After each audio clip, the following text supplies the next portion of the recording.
Iyi ni video ya kabiri ikurikira iyo nahereyeho ivuga ku bintu bya express entry n'impinduka ziteganijwe zishobora kubaho, zishobora kugira ibintu byinshi zihindura. Haba nashyizeho uburyo abantu bashobora kubanza kwikorera imibare bakareba target bafite nimba bashobora kuzazigeraho. Iyi video rero nje kuvuga ku bintu bijyanye n'akazi.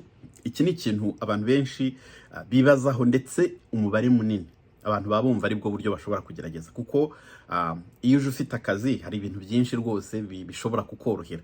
Urugero, ushobora kuba uri mutekerezo ukavuga uti plan yanjye ni ukugenda yenda ngakora yenda iyo myaka 2, nimba nabonye contract y'imyaka 2 ngasevinga, hanyuma ibiceri nkabibona, ntabona extension nyuma y'imyaka 2, nkaba nasubira mu rugo nkagira icyo njya kubyaza umusaruro bwa bushobozi nabonye.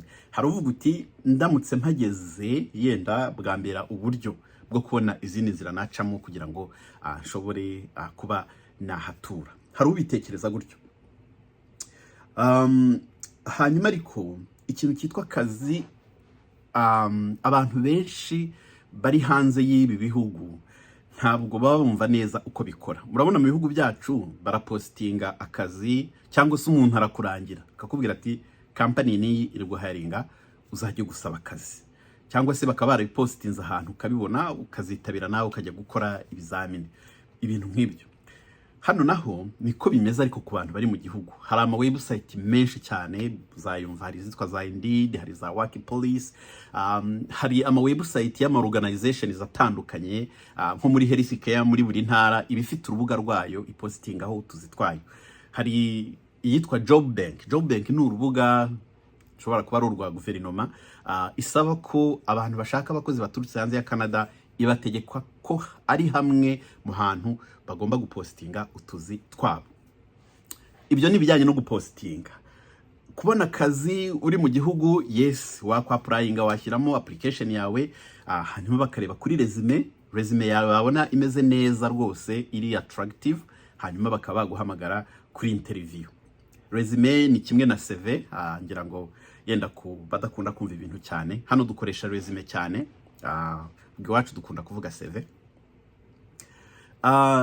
Resume cyangwa CV kiri mu bintu bya mbere by'ibanze umukoresha arebaho, either akaba yagukora pre-selection cyangwa se akayishyira ku ruhande. Nuvuga ko CV iyo idakoze neza umukoresha ashobora kuyirebaho akabona nta kintu kirimo, agahita ayishyira ku ruhande. Ndimo ndabaha process zisanzwe. Iyo ayirebye akabona harimo ibintu bisobanutse, nk'ubumbaho urugero, hari umuntu w'inshuti yanjye wambwiye kumufasha mu bintu byo gushakisha akazi muri Canada. Ni umuntu uri very skilled mu bintu bya IT, ameze neza cyane rwose, afite n'umujeni, ni ba bantu twita abajeni mu bintu bya IT. So akora resume yampaye, mbona iri kuri irasa nkaho iri kuri standard z'iwacu, muri za format z'iwacu. Musaba ko ayitunganya akayishyira kuri Canadian standard. Mbwira nuko ari bubigenze, arabikora. Resume nta kintu nigeze nyikoraho rwose, nta edit na nto nigeze nkoraho. Narayifashe nyihereza umurekruta nkuko imeze. So umurekruta yaje kunsubiza, arambwira ati uyu muntu rwose turabona ari umukandida ufite potential, kandi ushobora kuba mu bantu bakenewe mu company nyinshi ziba zikeneye muri Canada mu bintu bya IT. So no kuvuga ko ubwo agiye gukora ibishoboka, ashakishe arebe ko hari umuntu, hari company ishobora kumuha akazi. Urwo rugero ndubahaye kubera iki? Ndubahaye kubera ko resume hano ifite agaciro kanini cyane. Ntabwo hari bimwe tuvuga indakuze se ushobora kubona akazi kubera ko bakurangiye hakaba hari umuntu hazi. Hano ntabwo ariko bimeze. Hano rwose bashobora no kuguha akazi batarakubona visa. Nk'ubu reka mbare kuva ndangije ishuri mu myaka 4 ishize, nakoze utuzi 1, 2, 3, nagize ama position agera nko kuri 4 kugeza ubu. Nagize positions zigera nko kuri 4. Izo positions zose nta na hamwe nigeze mbona akazi nagiye gukora interview in person. Ni ukuvuga ko barampamagaraga babonye resume yanjye bakankorera screening, tugapanga interview nayo kenshi ari igihe yabaga iri kuri telefone ari ukumbaza, hanyuma yenda ababa bagiye gukoresha nka video ari nka Zoom cyangwa Teams, bakaba ari bwo bashobora kuba mwavugana murebana, hanyuma ukazagira amahirwe ukabona akazi uragatsindiye. Muri utwo tuzi twose positions nagiye ngira, ubwo na n'uyu munsi ndacyafitemo nk'eshatu, ndacyari umukozi ahantu hatatu, nubwo hose ntabona uko mpakora neza, ariko habiri muri ho abantu bampaye akazi na n'uyu munsi sindababona, sinzi uko basa, sinzi uko bareshya, sinzi office bakoreramo aho iherereye. Bankoresheje interview, ndatambuka, akazi barakampa, banyuheza ama contract, ndayasinya, bansaba ibyangombwa bansaba, ndabyuzuza, ubwo aho akazi kari nkajyayo ngakora, hanyuma itariki yo guhemba bakampemba. Ndagira ngo mwumvishe umumaro nyine wa resume. Resume niho ugaragaza ubumenyi bwawe, niho ugaragaza skills zawe, niho barebera ubumenyi mu rurimi, cyane cyane ko umubare munini w'abantu benshi usanga tutari aba native speakers muri izi ndimi, Cyongereza cyangwa Igifaransa. Niho bareba uko wandika, yenda ubuhaje AI ishobora gufasha abantu kurushaho, ugakora akaresume kameze neza cyane, ariko ushobora gukoresha AI cyane bakazajya babona uburyo Icyongereza cyangwa Igifaransa cyanditse kuri resume yawe ntabwo gihwanye n'icyo uvuga. Nabyo birashoboka, uretse ko bitaba ikibazo, umuntu ashobora kwandika Icyongereza cyiza ariko communication yenda itameze neza cyane. So resume rero ni ingenzi cyane kuruta ibintu byose, niyo baheraho. Ni ukuvuga ko idakoze neza ntibirirwa bayirebaho, ikoze neza iguhesha amahirwe yo kuba bayiha attention bakayirebaho, bakaba baguha amahirwe yo gukora interview. Kuguha akazi rero umunyamahanga harimo amategeko akomeye rwose. Mpamya ko 99% udashobora kwitangira application ugiye kuri company zitanga akazi ngo wizere ko bazaguhamagara kuri interview. Impamvu ni iyihe? Ni ukubera ko guhayaringa umunyamahanga, guha akazi umuntu utari mu gihugu, utari umu permanent resident, utari umu citizen, utari umuntu ufite refugee protection, ufite ibyangombwa bimwemera gukorera muri Canada, ni process ndende kuko hazamo amategeko, hazamo procedure ndende. Umukoresha agomba kwerekana ko yakoze ibishoboka agashakisha abakozi mu gihugu, akaba yarabuze umuntu ufite skills akeneye mu kazi ke muri iyo position ashaka gutanga. Abikora ate? Asabwa gupostinga ku mbuga zitandukanye, harimo na ya job bank twavugaga, kugira ngo arebe ko hari abantu kuko bari interested bari mu gihugu. Ibyo ngibyo bakoresha babizi bose? Ntabwo ariko bimeze, ntabwo babizi. Abenshi rero bakoresha abakonsilita cyangwa se bagakoresha abaroya, bakaba aribo bakora izo procedure. Donc ukamuha information za positions ushaka gutanga, akabigupostingira hirya no hino. A position igomba kuba iri posted kumara amezi 3, hanyuma bakazazana report zavuye muri za post, nimba hari abantu baprayinze, icyo wabanenze, nimba se harimo abashimika bakoresha interview, icyatumye utabafata. Izo raporo zose bakazegeranya, noneho bakazereka government, bakavuga bati twaragerageje mu gihugu, twatanze amahirwe, dore amafaranga dutanga naya, bimeze gutya, ariko twabuze umuntu uri mu gihugu wakora aka kazi. Hanyuma leta rero igakora kuri iyo nyigo, yabona koko ikwiye kukwemerera guha akazi umunyamahanga ikabikwemerera. Noneho rero ikwemereye iguha icyo bita positive labor market impact assessment, cyangwa se ikaguha neutral. Positive or neutral, no kuvuga ko babona ko guha akazi umunyamahanga bizagira icyo byongera ku isoko ry'umurimo muri Canada, cyangwa se ntacyo bizahindura kuri status ihari uyu munsi. Yenda ntabwo ugiye gutanga akazi ngo ube hari undi muntu uri mu gihugu ubujije amahirwe yo kuba yakora. Nuko kuntu babireba. Hanyuma rero leta yamara kubyemera, wamukoresha akajya gushaka za agence, za company b'abakonsilita babafasha gushaka abakozi. Bari abakonsilita bagakora screening, nimba bakora screening bakareba nimba umuntu ari umupotential koko akurikije ibyo umukoresha ashaka. Hanyuma akazamupresenta kumukoresha, umukoresha yabona nawe ashima, bakazaguha amahirwe yo gukora interview. byacamo akazi ukakabona. Muri kumva izo steps zirimo. Ntabwo rero byoroshye ko wajya kuri website ya company ngo utange application wizere ko rwose uzagira amahirwe uri hanze ya Canada. Igishobora kubaho yenda bakubonye baramutse nta wundi muntu bari bafite bashaka kureba ko yaba umukandidate, kuko akenshi hari igihe bashobora guprefera nk'umuntu uri muri Canada yenda work permit ye irimo irangira, kugira ngo barebe ko yabona amahirwe yo kuba leta yakwe extending. Hari igihe baba bafite abantu nk'aho ngabo bashaka kugerageza, ariko hari igihe mukoresha ashobora kurebaho kuri resume yawe yenda watanze application, noneho akavuga ati reka uyu muntu nzabwira uriya mukonsita cyangwa uriya munyamategeko azamurebeho neza, mukoreshe initial assessment, arebe ko hari uko byagenda, turebe nimba yaba umukandida twagerageza. Niyo mpamvu bigorana, ntabwo ari uko mbima marink, nuko nta mahirwe nakwizeza yuko niwitangira application rwose bizacamo bazaguhamagara kuri interview. Amahirwe ni hafi ya ntayo muri iyo kategori. Bigenda bite rero? Hakenerwa bari abantu b'abakonsilita, bari abanyamategeko bakora muri ibyo bintu byo gukora recruitment, cyangwa se abo twita bari recruiter muri rusange, bashobora kuba bafite license zibemera gukora recruitment, pas nécessairement ko baba ari abakonsilita cyangwa ari abanyamategeko. Abo bantu rero barahari, nibo babikora. Ni ukuvuga ko iyo umuntu atekereza gukoresha inzira yo gushaka akazi, nibo bantu baba bashobora kubigufasha. Tutagiye kure, iwacu muba mufite amagence atandukanye. Hari amagence yafasha abantu, njya mbyumva ko afasha abantu gushaka akazi. Bariya abantu baba bafite connection yenda se z'umunyamategeko cyangwa umukonsilita uri mu gihugu runaka, cyangwa se indagence iri mu gihugu runaka, barimo bashaka gushakiramo akazi, bakikonegita bakavugana, hanyuma ibintu bikagenda neza, ukaba wabona akazi. Ntabwo umuntu nakwizera ko yabyikorera ngo bizakunde. Canada rero, Canada ibyaho navuga ko ni process ndende, ariko kandi ni na service zihenda, kuko kugira ngo umukonsilita agufashe kubona akazi hanyuma azagukorere application ubone work permit, ibiciro byawo usanga biri hejuru. Hari abaca ibihumbi 10, hari abaca 15 by'idolari, hari abaca ibihumbi 5, hari abaca 3 kuzamura. Ibiciro biba bitandukanye, bamwe ntibanabitangaza keretse iyo ukoresheje consultation mukaganira neza, abandi barabipostinga ku mbuga nkoranyambaga zabo. Ariko nanone gupfa kubona abantu bakora recruitment ntabwo biba byoroshye, ntabwo ari benshi babikora.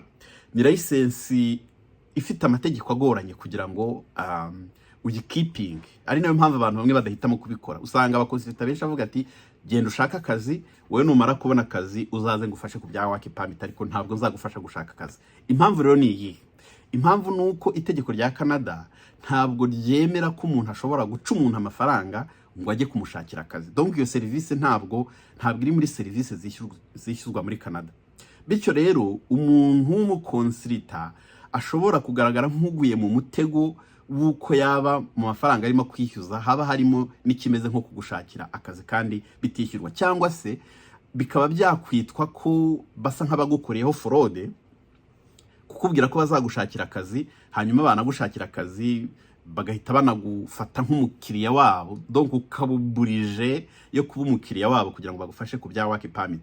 Kandi mu by'ukuri ufite akazi, ufite job offer, nawe work permit ushobora kuyisabira. Abantu bazi utuntu tw'ubucukuza cyane, ntabwo ari ibintu bigoranye. So niyo mpamvu rero abakonsilita bamwe bahitamo gukora ibyo bya consultance muri immigration gusa, ama work permit, ama visa, andi ma immigration program, ariko ntibahitemo gushaka license yo kujya gushakira abantu akazi. Ikindi, iyo license kugira ngo uyibone mu ntara nyinshi, naragenzuye rwose, usanga province gusaba gutanga nka deposit y'ibihumbi 20 by'idolari.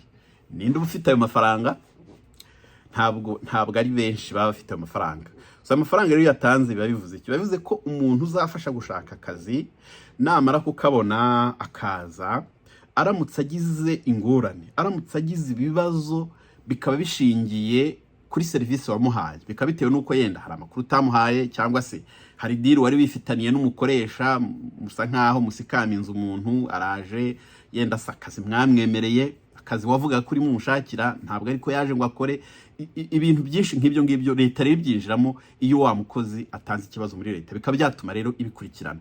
Iyo basanze uriya mukozi ashobora kuba hari igihombo yagize gishingiye ku makosa yawe nk'umukonsilita wamufashije cyangwa nk'umurikuruta, nuvuga ko bakoresha ya mafaranga bakamurifandinga nimba hari ibyo atakaje, hanyuma ubwo nawe ushobora kujya muri discipline mu by'ukuri, kuko abakonsulta bafite urugaga rwabo rubakontorora, abanyamategeko nabo nuko bafite amasosiyasiyo yabo abakontorora. Nuko kuntu bimeze. So abantu rero bakora recruitment ntabwo ari benshi, hanyuma n'ababikora mu by'ukuri usanga serivisi zabo, igiciro cya serivisi bazagwa kugira ngo ubone work permit kiri hejuru. Barabigusobanurira, bakubwira ko bazashakisha akazi, hanyuma akazi nikamara kuboneka bakwegeranyirize ibyangombwa, mutangire process yo gushaka work permit. Majorite cyangwa se mvuge bose usabwa kwishyura mbere yuko batangira process. Ntabwo ari abantu muziranye, ntabwo ari ibintu bikoramo nk'ikivandimwe. Ni ukuvuga arahubwira ati rero nkurikije resume yawe, nkurikije experience yawe n'ikiganiro twagiranye, ndabona bishoboka ko nshobora kugushakira akazi kakaboneka. Hari abakoresha bashobora kuguha akazi. Akabwira ati rero kugira ngo dutangira process, yenda nzaguca $7,000 by'idolari, yenda akagusaba kwishyura 2 n'urugero. Izi ni ingero ndimo ntanga ko ntabwo mfite detail. Abantu babikora nibo bitangira amakuru iyo wabagezeho bari kugukorera consultance. Hanyuma kaguca yenda 2 bya deposit, mugatangira process. Akazi kamara kuboneka mugiye gutanga work permit, mwegeranyije document, mushaka gutanga application, akagusaba yenda kwishyura yasigaye yose, hanyuma ibintu bikarangira. Hakabukubwira ko yamwishyura yose. Abakonsulta benshi uko bakora cyangwa se ibyo urugaga runari recommendinga, nuko bafite account bafunguye muri banki runaka igenewe abakiriya. Ufa ko umukiriya iyo yishyuye amafaranga, nimba umuciye $10,000 by'idolari, baragenda babishyire muri account. Iri account rero akakubwira ati buri step irangiye nzaba ndi bufateho aya mafaranga, buri step irangiye ndi bufateho amafaranga. Ibyo bihita binaguha ishusho ikubwira ngo bigeze hagati bikanga, hari step tutarenze bansubiza amafaranga angahe. Nuko kuntu bigenda. So hari abakonsulta rero babikora gutyo, babikora mu buryo bwabo butandukanye, ariko icyo nakubwira, pathway yo kuza uje gukora irahenze. Ntabwo ari giye uri bubyumvaje gusa, kuko nimujya no mu majansi abikora aho ngaho usanga amafaranga baca atari makeya. Nubwo biba byavuzwe ngo hari kazi gahendutse, ariko ntutekereze ko kugira ngo uzabone work permit yo kuza kugakora ari ibintu byoroshye uramutse udafite ubushobozi bwo kuzishyura umuntu uzabigufashamo. Bari abantu babikora. Nuko kuntu bigenda. Iyi nzira isa nigoye, niko nabivuga. Si abantu benshi bafite ubushobozi. Hanyuma ariko mbananatekereza nkavuga nti iyo umuntu amaze igihe kinini hatari mu gihugu, yenda hari amakuru aba adafite, kuko ntabwo ubaho ubuzima bwa buri munsi nk'abandi baturage kugira ngo umenye ibintu ukuntu birimo bigenda. Hari igihe nibaza, urumva uje gukora nko muri aka kazi, tuvuge bakubonye nk'akazi urugero warehouse, akazi ko muri warehouse gaguhemba nk'amadolari 18 cyangwa cyangwa 20 ku isaha. Yenda dushobora no gukora n'umubare hano kugira ngo abantu bumve ukuntu bimeze. Ufasha amadolari 20 yenda ukaza ukora uri full time, ukora amasaha 80 mu byumweru 2, kuko bahembera ibyumweru 2 mu kwezi, wabo barako winjiza $3,200 by'idolari. $3,200 by'idolari ukuyemo nk'umusoro, yenda ushobora gusigarana nka 2, igihumbi gishobora kugenda cy'umusoro, ushobora gusigarana nka 2,200 by'idolari ku kwezi. Nidushaka tuvuge ko izo ni $2,200 ku kwezi waba urimo winjiza. Ndimo ndestima, ntimuze guhita mufata imibare nkaho uri exact. So nibyo ubaza aya mafaranga uhita wumva kuko ari menshi, ko mu kwezi waba urimo kwinjiza $2,000,000. Ntabwo nziya ayo waba usanzwe winjiza yenda aho ukorera mu Rwanda, si Burundi, Uganda, Kenya, Tanzania no mu bindi bihugu aho munkurikira muherereye. Hanyuma ukibaza uti ibintu nsanzwe nkuramo amafaranga, kuko hari gishobora kuba usanzwe ugiye gukorera kwinjiza amafaranga muri Canada, ariko ugasanga nimba wahembwaga miliyoni uri mu Rwanda n'urugero, ugasanga nubwo ugiye guhembwa $2,000,000 hano mu kwezi, ntabwo uzashobora kubaho nk'uko wabagaho uri mu Rwanda uhembwa miliyoni yawe. Ibyo muhite mubyumva muri sense ya cost of living. Uzasanga muri aya mafaranga ugiye kwishyiramo nk'inzu $5,000 cyangwa se $2,000 cyangwa se kuzamura, ugahita usanga more than half y'amafaranga winjije ahise ajya ku nzu. Urwo n'urugero ntanze. uzasanga rusanzwe uhembwa miliyoni aho uherereye, ariko ufite inzu nziza ubamo, ufite umukozi, urya icyo ushaka, no ubuzima bumeze neza. Hano uzasanga uzahembwa miliyoni 2 ariko udashobora guhemba umuntu ushobora kuza kugufasha gukora isuku, ushobora kugufasha kuza kumesa yenda se, kugutekera se, ugasanga ibyo ngibyo uzaba urimo ubyikorera. It's okay. Hari igihe umuntu avuga ati hari izindi benefit naba ndimo ndeba, ntabwo ari byo naba ndeba gusa, ibyo naza nkabyikorera, ayo mafaranga nkayabona. Izo no option ni na choice z'umuntu rwose, ni decision z'umuntu. Ntabwo nakubwira ngo wifate iki cyemezo, ariko ni na byiza no gutekereza. Hanyuma hakaniyongeraho ya mafaranga ugiye gutanga service. Umukonsilita naguca 10,000 kugira ngo ubone work permit. Biriya 10,000 koko ushobora kuzaza ukabyinjiza mu mezi 5 cyangwa se munsi yaho, waje ugakora cyane n'urugero ukavuga ati ya mafaranga nashoye nshobora kuyabona mu mezi 5, ubwo ni nk'igice cy'umwaka, hanyuma ikindi gice gisigaye nkakibonamo ayikubye 2 yenda yo nashoye. Ni imibare nk'iyo ngiyo. Bigusaba rero gutekereza, hanyuma mukumva ko izi nzira zigusaba guspendinga, hanyuma ariko kandi sina garanti. Nubwo umukonsilita ashobora kureka akakubwira ati nibyo ndabona nzakubonera akazi, wibuke ko atari butanga akazi, wibuke ko hariho indi step yo kuzavugana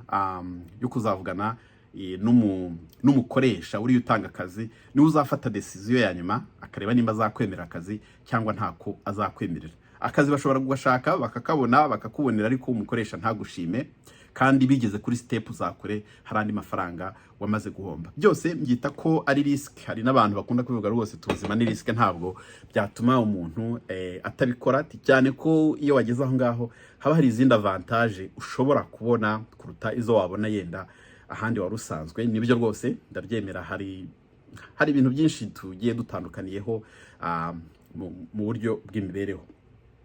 So ubwo rero ni byiza gutekereza ku cyo ugiye gushora kugira ngo ubone akazi, ariko kandi biri na competitive. Nubwo bya bindi twavuga ngo ni akazi kari hasi, still gusaba ko hari skills runaka ufite, keretse yari utuzi turi seasonal n'urugero nko mu bintu bya agriculture, mu bintu by'ubuhinzi se, mu bintu senda by'ubwubatsi bakaba ari kubaka cyane, ari nka sezo yo kubaka bakaba bakeneye abakozi nk'aba general laborers.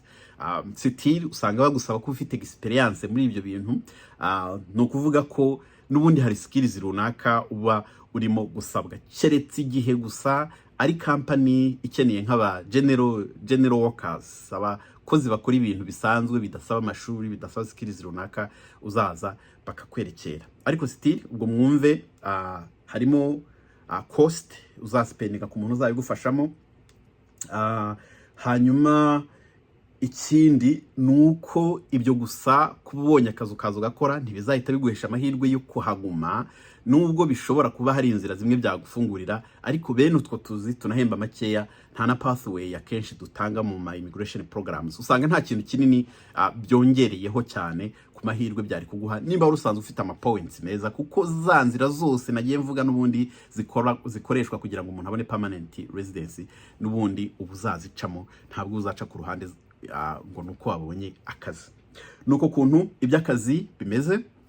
Amalink yo gushaka akazi akenshi gatangwa ku banyamahanga, nabivuze kaba kari kuri job bank, ishobora kwishyiraho, ariko abantu baba ari na limited mu kwagisesingaho cyane. Iyo utanafite yenda nka profile muri express entry, rwose utuzu ushobora kwagisesingaho tuba turi limited. Bagiraho ibintu byitwa job matching. Iyo umuntu afite profile muri express entry, baba baranaguhaye code ushobora gukoresha ushaka akazi kuri job bank. Ndavuga ko iyo code iyo uyikoresheje kuri job bank bishobora kuguhesha amahirwe y'ikintu bita matching. Ruvuga ko ruriya rubuga rushobora kureba skills zawe, rukaba rwamatchinga na companies runaka zirimo zishakisha abakozi bafite skills nk'izawe, bityo bikaguhesha amahirwe yo kuba resume yawe yaba accessed na companies zirimo zishaka abakozi. Nuko kuntu bigenda mu by'ukuri ntabwo ari inzira yoroshye, ni investment yenda mariko mbyita, njya nkunda kumva ntashaka kubyita ko ari investment, ariko bisaba ubushobozi. Ntabwo udafite ubushobozi ari ibintu rwose wakwinjiramo, kuko biba bitazakunda. Ntawe uzemera kugufasha for free, icyo ni icya mbere, kuko abantu babikora niko kazi kabatunze n'ibyo bakora. Hanyuma ikindi, ntawe uzabwira ngo bimfashe nimbona akazi nkaza nzakwishyura ndimo gukora. Ntabwo babikora gutyo rwose. Njya mbona hari abantu babibaza n'ubushobozi, hanyuma ukaba wumva n'icyo bigusaba mbere yuko ubyinjiramo. Ndumva rero ibi bintu bijyanye n'akazi nabyo nabisoreza ahangaha birasobanutse. Ubwo link ya John Bank ushobora kuyishyiraho, nigeze kuyibasobanurira in the past, uko abantu bakora account, uko usacinga, uko ureba utuzi, uko ureba akazi nimba ari akazi barimo batagetinga abantu bari hanze ya Canada cyangwa bari mu gihugu. Ibyo byose nigeze kubivuga in the past. Ntabwo ubu yenda ari ngombwa ko nabisubiramo cyane.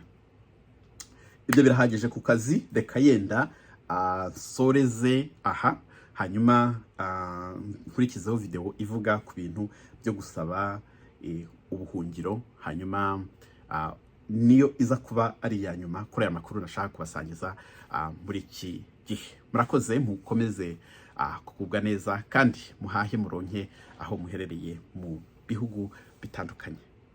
Ciao ciao.